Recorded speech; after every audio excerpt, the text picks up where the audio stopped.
Like I truly believe that my album is going to be groundbreaking, and I don't need to trick people into liking it.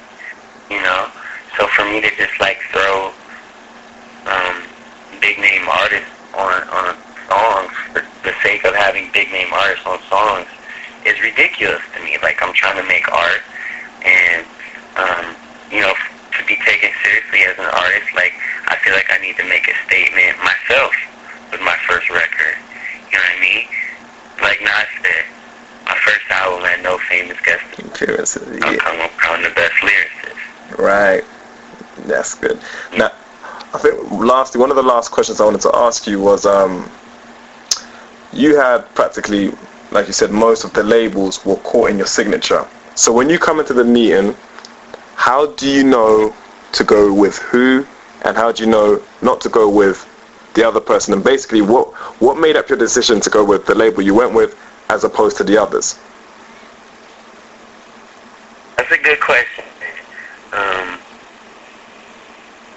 Obviously, like, you research everyone, so you know what artists they've worked with in the past, and then you look at what kind of music you make, and do they have the capacity to blow you up in the way that you want to be blown up? Secondly, like, you look at, do they understand you as an artist? Or are they like kind of like bullshitting their way through the meeting, or like saying stuff that doesn't make sense? And then thirdly, like, it sounds weird, but you go off a gut. And you go into these meetings, and it's like this in all business. I have a lot of family that work on Wall Street, and my uncle manages a hedge fund, and they'll say the same thing. Like, you go into meetings and you have the same conversation with people. Like, they ask the same questions, you have the same answers, and you ask the same questions, and they have the same answers. But at the end of the day, like, you're going off who you think you want to work with. And I picked the best label because they truly understand my vision as an artist. They've let me do my thing with this album and make it the way I wanted to, and it's come out exactly how I wanted to. And I couldn't be in a better position. Yeah, that's great. Now, the last question is, saying that, I know you worked with Wale, and Wale's out in London now.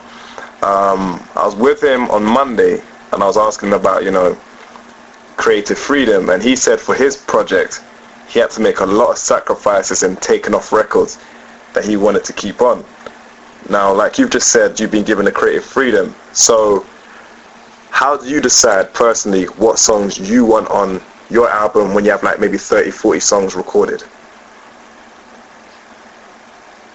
Well, all the songs on my album make the hair stick up on my arms.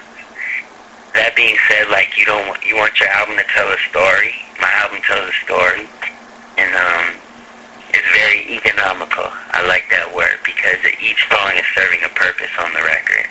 So there's no two songs that are like doing the same thing. You know what I mean? And you can put my record on, push play, and not hit stop until it's over.